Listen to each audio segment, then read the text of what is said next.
ನಮಸ್ಕಾರ, ನ್ಯೂಸ್ 18 ವಿಶೇಷ ಬುಲೆಟಿನ್ಗೆ ಸ್ವಾಗತ. ನಾನು ಅರುಣ್ ಹುಗ. ರಾಜ್ಯದಲ್ಲಿ ಜಾತಿ ಗಣತಿ ಧಾರಾವಾಹಿ, ಡಿಸಿಎಂಗೆ 60 ಪ್ರಶ್ನೆಗಳ ಟಾಸ್ಕ್, ಪ್ರಶ್ನಾವಳಿಗೆ ಪಂಚ್, ಸರ್ವೆ ಸಂಕಟ. ಇದು ಟೂ ಮಚ್ ಅಂದಿದ್ದೇಕೆ ಡಿಕೆಶಿ? ಡಿಸಿಎಂಗೆ ಸವಾಲು, ಜನರ ಪಾಡೇನು? ಬೆಂಗಳೂರಲ್ಲಿ ಗಣತಿಗೆ ಅಧಿಕಾರಿಗಳ ವಿಘ್ನ, ಗಣತಿ ಗೊಂದಲ, ಇದು ಟೂ ಮಚ್.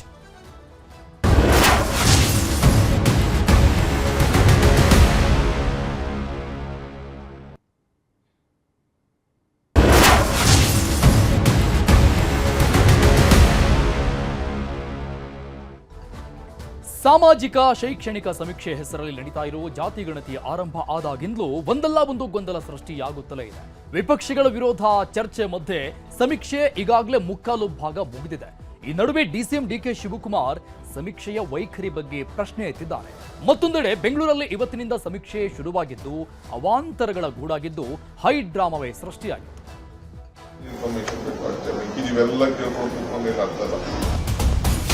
ಇದು ಡಿಕೆ ಶಿವಕುಮಾರ್ ಪ್ರಶ್ನೆ ಅಲ್ಲ, ಇಡೀ ರಾಜ್ಯ ಜನತೆ ಪ್ರಶ್ನೆ.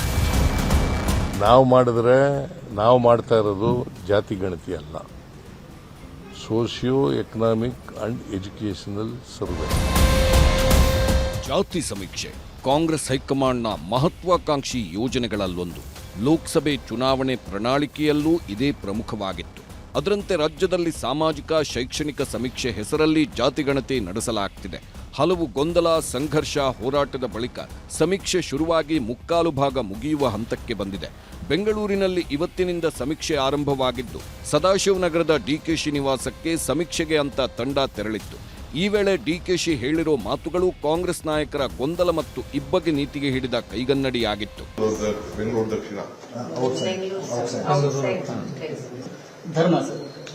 ಧರ್ಮ ಜಾತಿ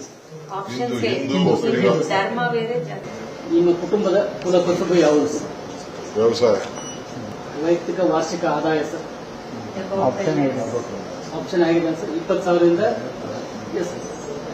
ಸ್ಲ್ಯಾಬ್ಗಳಿದಾವೆ ಸರ್. ಲಾಸ್ಟಿಗೆ ಆದಾಯ 12 ಲಕ್ಷ ಮೇಲ್ಪಟ್ಟು ಸರ್ಕಾರದಿಂದ ಪಡೆದ ಸವಲತ್ತುಗಳು ಸರ್ ಯಾವ?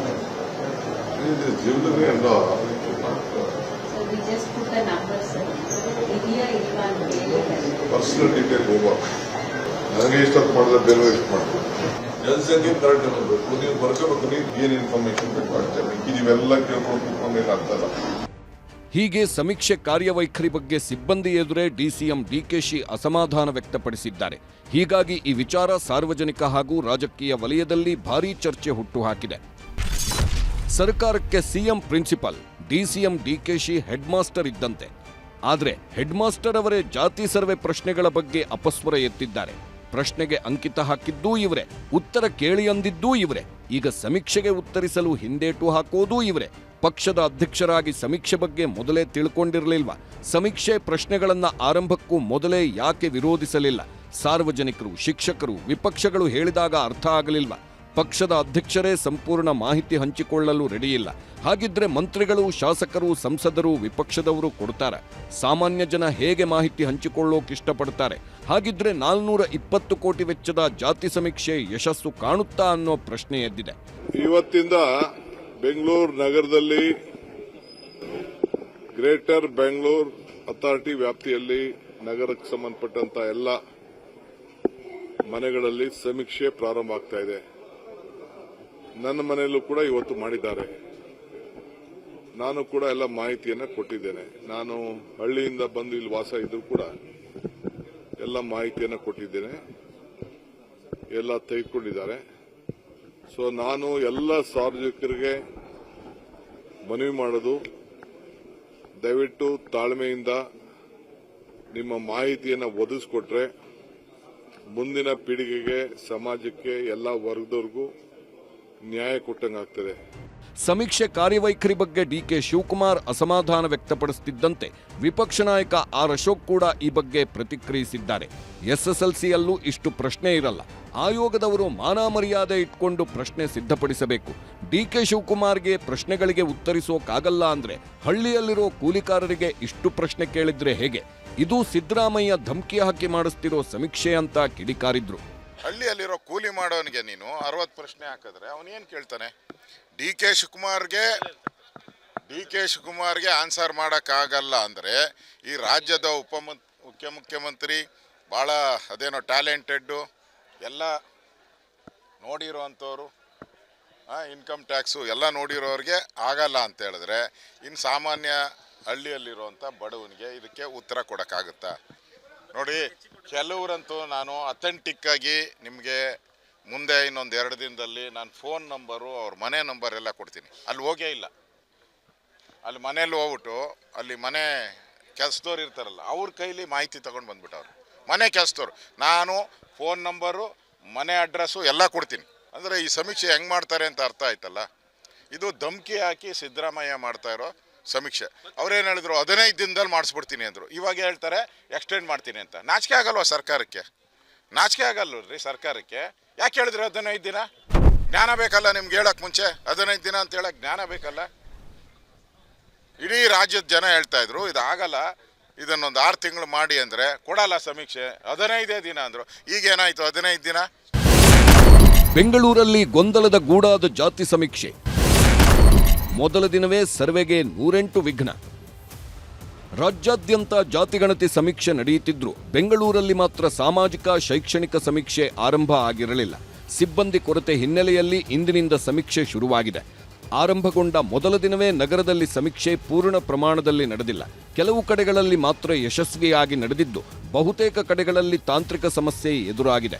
ಅದರಲ್ಲೂ ಸಮೀಕ್ಷೆದಾರರ ವಾರ್ಡ್ ಆಯ್ಕೆಯಲ್ಲಿ ದೊಡ್ಡ ಸಮಸ್ಯೆ ಉಂಟಾಗಿದೆ. 17,000 ಸಿಬ್ಬಂದಿ ಪೈಕಿ ಮೊದಲ ದಿನ 11,000 ಸಿಬ್ಬಂದಿ ಮಾತ್ರ ಸಮೀಕ್ಷೆಗೆ ಹಾಜರಾಗಿದ್ರು. ಉಳಿದ 6,000 ಸಿಬ್ಬಂದಿ ಗೈರಾಗಿದ್ರು. ಕನಿಷ್ಠ ಒಂದು 18,000 ರೆಕ್ವಿಸಿಷನ್ ಮಾಡಿಬಿಟ್ಟು ಸರ್ವೆಗೆ ಕೆಲಸಕ್ಕೆ ಹಚ್ಚಿದ್ದೀವಿ.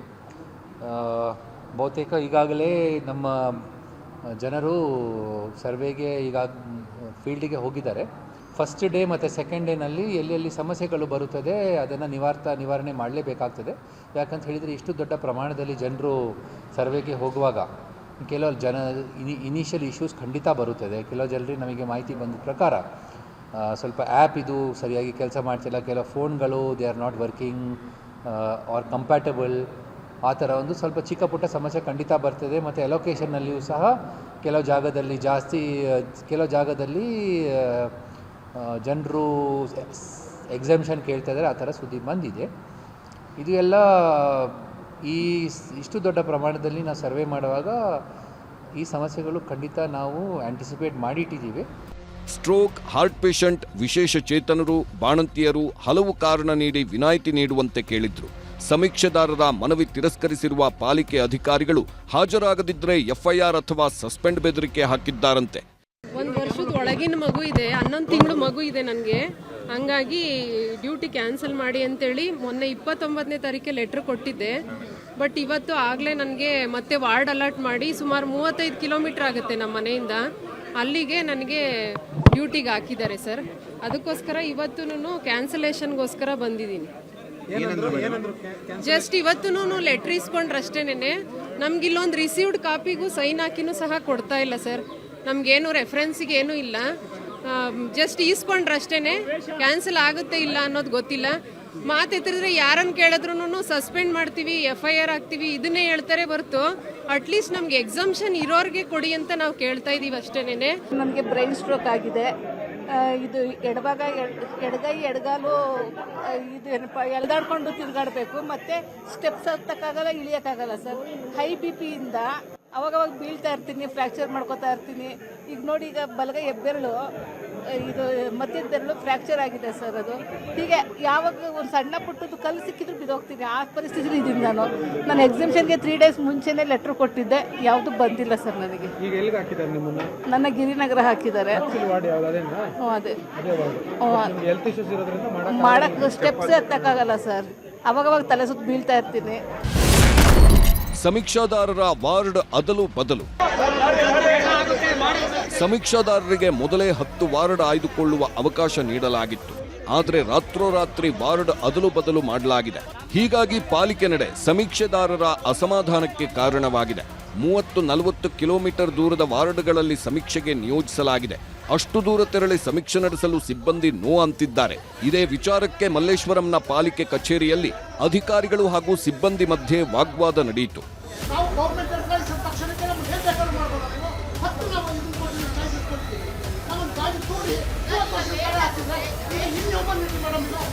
ನಮ್ಮದು ಕಾಲೇಜ್ ಇರೋದು, ನಾವು ಪಾಲಿಟೆಕ್ನಿಕಲ್ಲಿ ನಾಗರಬಾವಿ ಕಾಲೇಜ್ ಇರೋದು. ನಾಗರಬಾವಿಯಿಂದ ನಮಗೆ ಅಕ್ಕಪಕ್ಕ ವಾರ್ಡಲ್ಲಿ 10 ಚಾಯ್ಸ್ ಕೊಟ್ಟಿದ್ರು ಅವರು. ನೀವು ಹಾಕೊಳ್ಳಿ ಅಂತ 10 ಚಾಯ್ಸ್ ಕೊಟ್ಟಿದ್ರು. ನಾವು ಅಕ್ಕಪಕ್ಕದಲ್ಲಿ 10 ವಾರ್ಡ್ ಚಾಯ್ಸ್ ತೊಗೊಂಡಿದ್ದೀವಿ ನಾವು. ಆ ಚಾಯ್ಸ್ ಬಿಟ್ಟು ಇವರು ನಮಗೆ 35 ಕಿಲೋಮೀಟ್ರ್ ದೂರದಲ್ಲಿ ಹಾಕಿದ್ದಾರೆ. ನಾವು 35 ಕಿಲೋಮೀಟ್ರ್ ಟ್ರಾವೆಲ್ ಮಾಡಬೇಕಂದ್ರೆ ಮಿನಿಮಮ್ 2 ಅವರ್ಸ್ ಆಗುತ್ತೆ. ಮಿನಿಮಮ್ ನಾವು ಬೆಳಗ್ಗೆ 8 ಗಂಟೆಗೆ ನಾವು ಮನೆ ಬಿಟ್ಟರೆ 2 ಅವರ್ಸ್ ಅಂದರೆ 10 ಗಂಟೆ ಆಗುತ್ತೆ. ನಾವಲ್ಲಿ ಹೋಗಿ ನಾವು ಮನೆ ಗಣತಿ ಮಾಡಬೇಕು ಅಂತಂದರೆ ಅಲ್ಲಿ ಮನೇಲಿ ಯಾರೂ ಸಿಗೋದಿಲ್ಲ ನಮಗೆ. ನಾವು ರಾತ್ರಿ 10 ಗಂಟೆವರೆಗೂ ಮಾಡೋಕ್ಕಾಗೋದಿಲ್ಲ, ಅಲ್ಲಿ ಮನೇಲಿ ಯಾರೂ ಸಿಗೋದಿಲ್ಲ. ಮತ್ತು ನಮ್ಮ ಕೆಲಸನೂ ನಮಗೂ ತೊಂದರೆ ಆಗುತ್ತೆ. ಇಲ್ಲಿ ಅಧಿಕಾರಿಗಳು ಮಾಡಿರೋ ಕೆಲಸದಿಂದ ಆ ಕೆಲಸಕ್ಕೂ ತೊಂದರೆ ಆಗುತ್ತೆ. ಹಂಗಾಗಿ ನಾವು ಕೇಳೋದೇನಪ್ಪ ಅಂತಂದರೆ, ನಾವೇನು ಚಾಯ್ಸ್ ಮಾಡಿಕೊಟ್ಟಿದ್ದೀವಿ ಆ ವಾರ್ಡ್ಗೆ ಹಾಕ್ಕೊಡಿ. ನಾವು ಕೆಲಸ ಮಾಡೋಕ್ಕೆ ರೆಡಿ ಇದ್ದೀವಿ.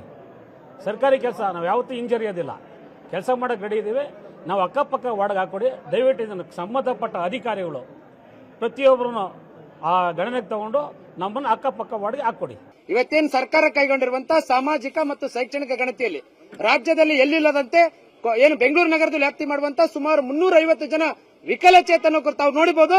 ಅಂಧರನ್ನ, ಕ್ರಚಸ್ ಚಲನೆ ಮಾಡುವವರನ್ನ, ವೀಲ್ ಚೇರ್ ಅಲ್ಲಿ ಓಡುವವರನ್ನ, ಈ ತರ ಅನೇಕ ವಿಕಲಚೇತನ ಏನು ಬೆಂಗಳೂರು ವ್ಯಾಪ್ತಿಯಲ್ಲಿ ಬಿಬಿಎಂಪಿ ವ್ಯಾಪ್ತಿಯಲ್ಲಿ ಬರುವಂತ 350 ಜನ ವಿಕಲಚೇತರ ಏನ್ ಕೆಲಸ ಮಾಡ್ತಾ ಇದ್ವಿ, 350 ಜನ ವಿಕಲಚೇತನ ಇವತ್ತು ಬಿಬಿಎಂಪಿ ಆಯುಕ್ತರು ಈ ತರ ಆದೇಶ ಮಾಡೋದ್ ಮೂಲಕ ನಮ್ಮನ್ನ ಇವತ್ತು 1 ವಾರ ಆಯ್ತು. ನಾವಿವತ್ತು ಚೀಫ್ ಸೆಕ್ರೆಟರಿನ ಭೇಟಿ ಮಾಡಿದ್ವಿ. ನಮಗೆ ವಿನಾಯಿತಿ ಕೊಡಂತ ಯಾಕೆ ಹೇಳ್ತಿದ್ವಿ? ನಾವು ವಿಕಲಚೇತರದ್ವಿ, ಸಾಮಾನ್ಯ ನೌಕರಿದ್ರೆ ನಾವೇ ಕೇಳ್ತೀವಿ ಎಕ್ಸೆಂಪ್ಟೆಡ್. ಇವತ್ತು ಇದೇ ಒಂದು ಅಧಿಕಾರಿಗಳು ತಮ್ಮ ಅಣ್ಣ ತಮ್ಮ ಇದ್ರ ಈ ತರ ಮಾಡ್ತಾ ಇದ್ರ. ಇವತ್ತು ಕಣ್ ಕಾಣುವಂತ ಅಂಧ ನಮ್ಮ ನೌಕರಿದ್ದಾರೆ. ಇವರನ್ನ ಈ ತರ ನೇಮಕ ಮಾಡಿದ್ರೆ ಯಾವ ರೀತಿ ಸಮೀಕ್ಷೆ ಮಾಡ್ತಾರೆ? ಇವತ್ತು FIR ಮಾಡ್ತೀರಿ, ಮತ್ತೆ ನಿಮ್ಮನ್ನ ಸಸ್ಪೆಂಡ್ ಮಾಡ್ತೀವಿ ಅಂತ ಹೇಳ್ತಾರೆ. ಇದಕ್ಕೆ ಯಾವುದಕ್ಕೂ ನಾವು ಬಗ್ಗಲ್ಲ. ಯಾಕಂದ್ರೆ ನಮ್ಮ ಹಕ್ಕ ನಾವು ಕೇಳ್ತಾ ಇದೀವಿ. ಸರ್ಕಾರ ಈ ಬಗ್ಗೆ ಗಮನ ಹರಿಸಬೇಕಂತ ಮಾನ್ಯ ಉಪಮುಖ್ಯಮಂತ್ರಿಗಳು ಬೆಳಗ್ಗೆ 9ರಿಂದ ಕಾದ್ವಿ. ನಮ್ಮ ವಿಕಲಚೇತನರಿಗೆ ನಮ್ಮ ಕಾನೂನು ಪ್ರಕಾರ ವಿನಾಯಿತಿ ಕೊಡಬೇಕಂತ ನಾನು ಸರ್ಕಾರಕ್ಕೆ ಒತ್ತಾಯ ಮಾಡ್ತಾ ಇದ್ದೀನಿ. ಯಾವಾಗ GBA ವಿರುದ್ಧ ತೀವ್ರ ಅಸಮಾಧಾನ ವ್ಯಕ್ತಪಡಿಸಿದ್ರು, ಅನಾರೋಗ್ಯ ಪೀಡಿತರು, ವಿಕಲಚೇತನರಿಗೆ ವಿನಾಯಿತಿ ಕೊಡುವ ಬಗ್ಗೆ ಚರ್ಚೆ ನಡೆಸ್ತೀವಿ ಅಂತ GBA ಕಮಿಷನರ್ ಹೇಳಿದ್ದಾರೆ. ಬೈ ಆ್ಯಂಡ್ ಲಾರ್ಜ್ ನಮ್ಮದು ಆದೇಶ ಏನಂತ ಹೇಳಿದರೆ, ಯಾರ ಬಾಣಂತಿ ಮತ್ತು ಏನು ಲ್ಯಾಕ್ಟೇಟಿ ಚಿಕ್ಕ ಮಕ್ಕಳ ಪೇರೆಂಟ್ಸ್ ಎಲ್ಲ ನಾವು ಎಕ್ಸಾಮಿನ್ ಮಾಡಬೇಕು. ಬಹುತೇಕ ಕನಿಷ್ಠ ಒಂದು 800ಕ್ಕಿಂತ 900ಕ್ಕಿಂತ ಕೇಸಸ್ಸು ಇದೇ ಥರ ಬೇರೆ ಬೇರೆ ರೀತಿಯಿಂದ ಮೆಡಿಕಲ್ ಕೇಸಸ್ಸು ಇದೆಲ್ಲ ಬಂದು ನಾವು ಎಕ್ಸಾಮಿಷನ್ ಕೊಟ್ಟಿದ್ದೀವಿ. ಮಾನ್ಯ ಮುಖ್ಯಮಂತ್ರಿ ಅವರು ಮತ್ತು DCM ಅವ್ರ ನಿರ್ದೇಶನ ಪ್ರಕಾರ ಈ ಸರ್ವೆ ನಡೀತಾ ಇದೆ. ಯಾರೂ ನಾವು ಇದನ್ನು ಎಕ್ಸಾಮಿನ್ ಮಾಡಬೇಕು ಅಂತ ಹೇಳಿ ಯಾರೂ ಇಷ್ಟುವರೆಗೆ ಹೇಳಲಿಲ್ಲ. ವಿಶೇಷ ಸಂಗತಿ ಏನಂತ ಹೇಳಿದರೆ, ಏನಾದರೂ ಆಫೀಸ್ ನಡೀಲಾದರೆ ಇದ್ದರೆ 1 ಅಥವಾ 2 ಜನರಿಗೆ ಮಾತ್ರ ಎಕ್ಸಾಮಿಷನ್ ಕೊಡಿ ಅಂತ ಹೇಳಿ ಕೇಳಿಕೊಂಡು ಹೊರತುಪಡಿಸಿ ಕಂಪ್ಲೀಟ್ ಕೋಆಪರೇಷನ್ ಎಲ್ಲ ರೀತಿಯಿಂದ ಎಲ್ಲ ಇಲಾಖೆಯಿಂದ ನಮಗೆ ಸಿಗ್ತಾ ಇದೆ. ಒಟ್ಟಾರೆ ನಿರೀಕ್ಷಿತ ಮಟ್ಟದಲ್ಲಿ ಬೆಂಗಳೂರಲ್ಲಿ ಮೊದಲ ದಿನ ಸಮೀಕ್ಷೆ ನಡೆದಿಲ್ಲ ಎನ್ನಲಾಗಿದೆ. ತಾಂತ್ರಿಕ ಸಮಸ್ಯೆಗಳು, ಮೆಡಿಕಲ್ ವಿನಾಯಿತಿ ನೀಡಿದ ಬಳಿಕ ಸಮೀಕ್ಷೆ ಮತ್ತಷ್ಟು ಟೇಕ್ ಆಫ್ ಆಗುವ ನಿರೀಕ್ಷೆ ಇದೆ. ಕಾರ್ತಿಕ್ ಜೊತೆ ಆಶಿಕ್ ಮುಲ್ಕಿ, ನ್ಯೂಸ್ 18. ಕುರ್ಚಿಗಾಗಿ ನವೆಂಬರ್ ಕ್ರಾಂತಿಯ ಕಿಡಿ. ಸಿದ್ದು ವರ್ಸಸ್ DKಶ ಯಾರ ಪಟ್ಟಿಗೆ ಪಟ್ಟ? ಸಂಪುಟ ಪುನಾರಚನೆಯೋ CM ಬದಲು? ನವೆಂಬರ್ ಕ್ರಾಂತಿ ಕಿಡಿ.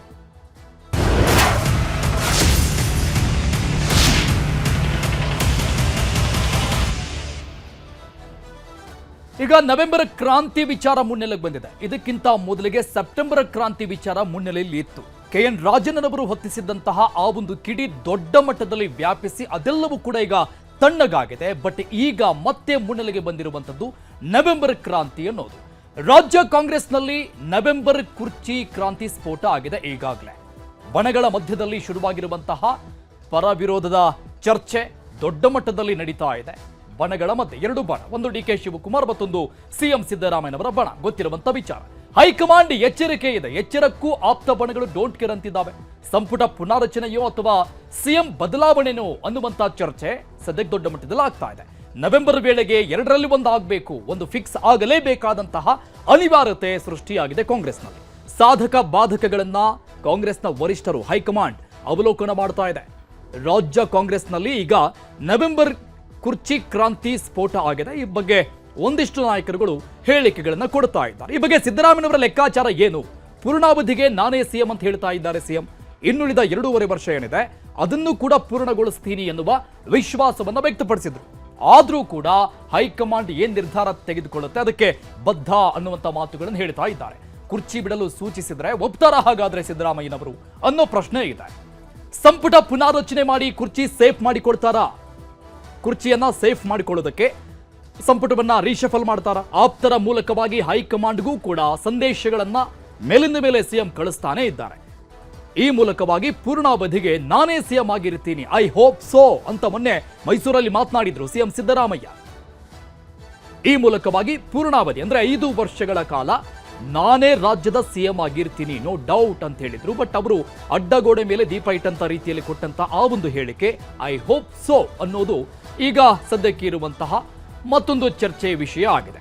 ಆದರೂ ಕೂಡ ಈ ಎಲ್ಲ ಹೇಳಿಕೆಗಳ ನಡುವಲ್ಲೂ ಕೂಡ ಹೈಕಮಾಂಡ್ ಏನ್ ನಿರ್ಧಾರ ತೆಗೆದುಕೊಳ್ಳುತ್ತೆ ಅದಕ್ಕೆ ನಾನು ಬದ್ಧನಾಗಿರ್ತೀನಿ ಅಂತ ಸಿಎಂ ಸಿದ್ದರಾಮಯ್ಯನವರು ಹೇಳಿಕೆಗಳನ್ನು ಕೊಡ್ತಾ ಬಂದಿದ್ದಾರೆ. ಇದರ ಜೊತೆಗೆ ತಮ್ಮ ಆಪ್ತರ ಮೂಲಕವೂ ಕೂಡ ಹೈಕಮಾಂಡ್ಗೆ ಕೊಡಬೇಕಾದಂತಹ ಸಂದೇಶವನ್ನ ರವಾನೆ ಮಾಡ್ತಾ ಇದ್ದಾರೆ ಸಿಎಂ ಸಿದ್ದರಾಮಯ್ಯನವರು.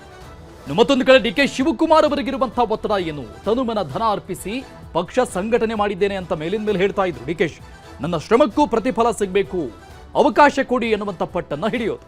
ಪವರ್ ಶೇರಿಂಗ್ ಇಲ್ಲ ಅಂದ್ರೆ ಆ ಬಗ್ಗೆ ಸ್ಪಷ್ಟಪಡಿಸಿ ಅನ್ನುವಂಥ ವಿಚಾರವನ್ನ ಹೈಕಮಾಂಡ್ ಮುಂದೆ ಹಲವು ಬಾರಿ ಇಟ್ಟಿದ್ದಾರೆ. ಹೈಕಮಾಂಡ್ ಮಟ್ಟದಲ್ಲಿ ಈ ಬಗ್ಗೆ ಸ್ಪಷ್ಟತೆಯನ್ನ ಪಡೆದುಕೊಳ್ಳುವುದಕ್ಕೆ ಡಿ ಕೆ ಶಿವಕುಮಾರ್ ಇನ್ನಿಲ್ಲದ ಕಸರತ್ ನಡೆಸ್ತಾ ಇದ್ದಾರೆ. ಈ ಹೇಳಿಕೆಗಳ ಮಧ್ಯದಲ್ಲಿ ಡಿ ಕೆ ಶಿವಕುಮಾರ್ ಕೂಡ ಹೈಕಮಾಂಡ್ ಏನ್ ನಿರ್ಧಾರ ತೆಗೆದುಕೊಳ್ಳುತ್ತೆ ನನಗೆ ಓಕೆ ಅಂತ ಹೇಳಿದ್ದಾರೆ. ಕಾರ್ಯಗಳು ನಮಗಿರ್ಲಿ, ಪ್ರತಿಫಲ ಏನಿದ್ರು ಕೂಡ ದೇವರಿಗೆ ಬಿಟ್ಟಿದ್ದು ಅನ್ನುವಂಥ ಹೇಳಿಕೆಗಳನ್ನ, ಮಾರ್ಮಿಕ ನುಡಿಗಳನ್ನ ಇತ್ತೀಚೆಗೆ ತಾನೇ ಡಿ ಕೆ ಶಿವಕುಮಾರ್ ಅವರು ಕೊಟ್ಟಿದ್ರು. ಒಂದಿಷ್ಟು ಶ್ಲೋಕಗಳನ್ನು ಕೂಡ ಹೇಳ್ತಾ ಇದ್ರು. ಈ ಎಲ್ಲ ಹೇಳಿಕೆಗಳ ಮಧ್ಯದಲ್ಲೂ ಕೂಡ ಹೈಕಮಾಂಡ್ನ ಏನ್ ನಿರ್ಧಾರ ಇರುತ್ತೆ ಆ ನಿರ್ಧಾರಕ್ಕೆ ನಾನು ಕೂಡ ಬದ್ಧನಾಗಿರ್ತೀನಿ ಅಂತ ಡಿ ಕೆ ಶಿವಕುಮಾರ್ ಅವರು ಮತ್ತೆ ನಾನು ಪಕ್ಷದ ಕಟ್ಟಾಳು ಅನ್ನುವಂಥ ರೀತಿಯಲ್ಲಿನೇ ಮಾತನಾಡಿದ್ರು. ಮತ್ತು ಒಂದು ಕಡೆ ಸಿಎಂ ಕೊಟ್ಟಂತ ಹೇಳಿಕೆ, ಮತ್ತೊಂದು ಕಡೆ DCM ಕೊಟ್ಟಂತ ಹೇಳಿಕೆ. ಅವರಿಗಿರುವಂತಹ ಒತ್ತಡ ಏನು, ಯಾವ ರೀತಿಯಾದಂಥ ಗೊಂದಲದಲ್ಲಿ ಡಿ ಕೆ ಶಿವಕುಮಾರ್ ಸದ್ಯಕ್ಕಿದ್ದಾರೆ ಅನ್ನುವಂತಹ ಡೀಟೇಲ್ಸ್ ಅನ್ನ ನೋಡ್ತಾ ಇದ್ವಿ. ನನ್ನ ಶ್ರಮಕ್ಕೂ ಪ್ರತಿಫಲ ಸಿಗಬೇಕು, ನನಗೂ ಚಾನ್ಸ್ ಕೊಡಿ. ಯಾಕಂದ್ರೆ ಈ ಪ್ರಶ್ನೆಗಳು ಈಗ ಉದ್ಭವ ಆಗಿರುವಂಥದ್ದು 2.5 ವರ್ಷ ಮುಗಿತಾ ಇದೆ. ಬಣಗಳ ಮಧ್ಯೆ ಪರ ವಿರೋಧದ ಚರ್ಚೆ. ಸಂಪುಟ ರೀಶಫಲ್ ಆಗುತ್ತಾ, ಪುನರ್ರಚನೆ ಆಗುತ್ತಾ, ಅಥವಾ ಸಿಎಂ ಬದಲಾವಣೆನೇ ಆಗ್ಬಿಡುತ್ತಾ ಅನ್ನುವ ಚರ್ಚೆ ಇಲ್ಲಿವರೆಗೂ ಸೈಲೆಂಟ್ ಆಗಿತ್ತು. ಈಗ ಮತ್ತೆ ಹೊಗೆ ಆಡೋದಕ್ಕೆ ಶುರುವಾಗಿದೆ. ಮಾಜಿ ಸಂಸದರು LR ಶಿವರಾಮೇಗೌಡ 2 ದಿನಗಳ ಹಿಂದೆ ಈ ಬಗ್ಗೆ ಮಾತನಾಡಿದ್ರು. ಡಿ ಕೆ ಶಿವಕುಮಾರ್ ಅವರು ನವೆಂಬರ್ನಲ್ಲಿ ಏನಾದ್ರೂ ಆಗ್ಲಿ ಸಿಎಂ ಆಗೇ ಆಗ್ತಾರೆ ಎನ್ನುವಂತಹ ಓಪನ್ ಹೇಳಿಕೆಯನ್ನು ಕೊಟ್ಟಿದ್ರು ಮಾಧ್ಯಮಗಳ ಮುಂದೆ. ಈ ಬಗ್ಗೆ ಜಮೀರ್ ಅಹಮದ್ ಖಾನ್ ಕೂಡ ಮಾತನಾಡಿದ್ರು. ಹೈಕಮಾಂಡ್ನ ಆದೇಶ ಇದ್ರೂ ಕೂಡ ನಾಯಕತ್ವದ ವಿಚಾರಕ್ಕೆ ಸಂಬಂಧಪಟ್ಟಂಗೆ ಪವರ್ ಶೇರಿಂಗ್ ಬಗ್ಗೆ ಎಲ್ಲೂ ಕೂಡ ಯಾವ ನಾಯಕರು ಮಾತನಾಡುವ ಹಾಗಿಲ್ಲ ಅನ್ನುವಂತಹ ಆದೇಶ ಇದ್ರೂ ಕೂಡ ಈ ರೀತಿಯಾದಂತಹ ಹೇಳಿಕೆಗಳು ಮತ್ತೆ ಮತ್ತೆ ಕೇಳಿ ಬರ್ತಾ ಇರುವಂತಹ ಹಿನ್ನೆಲೆಯಲ್ಲಿ 2.5 ವರ್ಷ ರಾಜ್ಯ ಸರ್ಕಾರದ ಆಡಳಿತಾವಧಿ 2.5 ವರ್ಷ ಈಗ ಪೂರ್ಣಗೊಳ್ಳುತ್ತಾ ಇದೆ ನವೆಂಬರ್ಗೆ. ಬಾಕಿ ಇರುವಂತಹ 2.5 ವರ್ಷ ಏನಾಗುತ್ತೆ ಅನ್ನೋದು ಸಹಜವಾದಂತಹ ಪ್ರಶ್ನೆ. ಸರ್ಕಾರ ಫಾರ್ಮ್ ಆಗುವಂತಹ ಸಂದರ್ಭದಲ್ಲಿ ಹಿಡಿದುಕೊಂಡು, ಅಂದ್ರೆ ಸಿಎಂ ಯಾರಾಗ್ತಾರೆ ಅನ್ನುವಂಥ ವಿಚಾರ ಮೊದಲಿಗೇನಿತ್ತು, ಅಲ್ಲಿಂದ ಇಲ್ಲಿವರೆಗೂ ಕೂಡ ಪವರ್ ಶೇರಿಂಗ್ ಆಗಿದೆ. 50-50 ಅನುಪಾತದಲ್ಲಿ ಡಿ ಕೆ ಶಿವಕುಮಾರ್ ಕೂಡ 2.5 ವರ್ಷಕ್ಕೆ ಸಿಎಂ ಆಗ್ತಾರೆ ಅನ್ನುವಂತಹ ಚರ್ಚೆಗಳು ಮೊದಲ ದಿನದಿಂದಲೂ ಕೂಡ ಇತ್ತು. ಅದು ಆಗಾಗ ಜೀವವನ್ನ ಪಡಿತಾ ಇತ್ತು. ಈಗ ಮತ್ತೆ ಮುನ್ನೆಲೆಗೆ ಬಂದಿದೆ. 2 ಬಣಗಳ ನಾಯಕರು ಕೂಡ ಈ ಬಗ್ಗೆ ಹೇಳಿಕೆಗಳನ್ನು ಕೊಡ್ತಾ ಇದ್ದಾರೆ. ಸಹಜವಾಗಿ ಅವರವರ ನಾಯಕರ ಪರವಾಗಿ ಬ್ಯಾಟ್ ಬೀಸ್ತಾ ಇದ್ದಾರೆ. ಡಿ ಕೆ ಶಿವಕುಮಾರ್ ಅವರ ಪರವಾಗಿ ಅವರ ಆಪ್ತ ಬಳಗದಲ್ಲಿರುವಂತಹ ನಾಯಕರು ಮಾತನಾಡ್ತಾ ಇದ್ರೆ, ಸಿಎಂ ಸಿದ್ದರಾಮಯ್ಯನವರ ಬಣದಲ್ಲಿ ಅವರ ಆಪ್ತ ನಾಯಕರು ಹೇಳಿಕೆಗಳನ್ನು ಕೊಡ್ತಾ ಇದ್ದಾರೆ. ಹೇಳಿಕೆಗಳನ್ನು ಕೊಡ್ತಾನೆ ಹೈಕಮಾಂಡ್ ಏನ್ ನಿರ್ಧಾರ ತೆಗೆದುಕೊಳ್ಳುತ್ತೆ ಅದಕ್ಕೆ ನಾವು ಬದ್ಧ ಅನ್ನುವಂಥ ಹೇಳಿಕೆಗಳನ್ನು ಕೂಡ ಅವರ ಆಪ್ತ ಸಚಿವರುಗಳು ಕೊಡ್ತಾ ಇರುವಂತಹ ಹೇಳಿಕೆಯಾಗಿದೆ. ಸೊ ಹೀಗಾಗಿ ಮತ್ತೆ ಈ ಒಂದು ಕುರ್ಚಿ ಕಿತ್ತಾಟ ರಾಜ್ಯದಲ್ಲಿ ಮುನ್ನೆಲೆಗೆ ಬಂದಂತಾಗಿದೆ. ಇದು ಸಹಜವಾಗಿ ವಿರೋಧ ಪಕ್ಷದ ನಾಯಕರುಗಳಿಗೆ ಮತ್ತೊಂದು ಅಸ್ತ್ರ ಸದ್ಯಕ್ಕಿರುವಂತಹ ಸಿಚುವೇಶನ್ ಅಲ್ಲಿ ಅಂತ ಕಾಣಿಸುತ್ತೆ. ಈ ಎಲ್ಲ ವಿಚಾರಗಳನ್ನು ಕೂಡ ಹೈಕಮಾಂಡ್ ನಾಯಕರು, ವರಿಷ್ಠರು ಸೂಕ್ಷ್ಮವಾಗಿ ಪರಿಗಣಿಸ್ತಾ ಇರ್ತಾರೆ. ಬಾಕಿ ಇರುವಂತಹ 2.5 ವರ್ಷ ಯಾರಾಗ್ತಾರೆ ಸಿಎಂ? ಸಿದ್ದರಾಮಯ್ಯನವರೇ ಮುಂದುವರಿತಾರಾ ಅಥವಾ DCM ಡಿ ಕೆ ಶಿವಕುಮಾರ್ ಅವರು ಸಿಎಂ ಆಗ್ತಾರಾ ಅನ್ನೋ ಪ್ರಶ್ನೆ ಈ ನಾಯಕರ ಹೇಳಿಕೆಗಳ ಮುಖಾಂತರವಾಗಿ ಹೊರಗಡೆ ಬೀಳ್ತಾ ಇದೆ.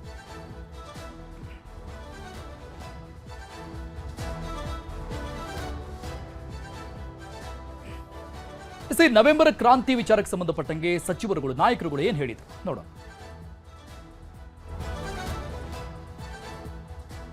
ರಾಜ್ಯದಲ್ಲಿ ಮತ್ತೆ ಸಿಎಂ ಬದಲಾವಣೆ ವಿಚಾರ ಚರ್ಚೆ ಆಗ್ತಿದೆ. ಯಾರು ಹೇಳಿದ್ರು? ಯಾವ ಕ್ರಾಂತಿ ಅಂತ? 2.5 ವರ್ಷ ಆಗುತ್ತೆ ನವೆಂಬರ್ಗೆ. ಏನೇನು ಕ್ರಾಂತಿ ಇಲ್ಲ. ಮುಖ್ಯಮಂತ್ರಿ ಕುರ್ಚಿಯಲ್ಲಿ ಸಿದ್ದರಾಮಯ್ಯ ಅವ್ರು ಕೂತಿದ್ದಾರೆ. 5 ವರ್ಷ ಅವರೇ ಮುಖ್ಯಮಂತ್ರಿ ಆಗಿರ್ತಾರೆ. ನಾನಿಲ್ಲ, ನನ್ನ ಜೊತೆ ನಮ್ಮ ಅಧ್ಯಕ್ಷರು ಹೇಳಿದ್ದಾರೆ.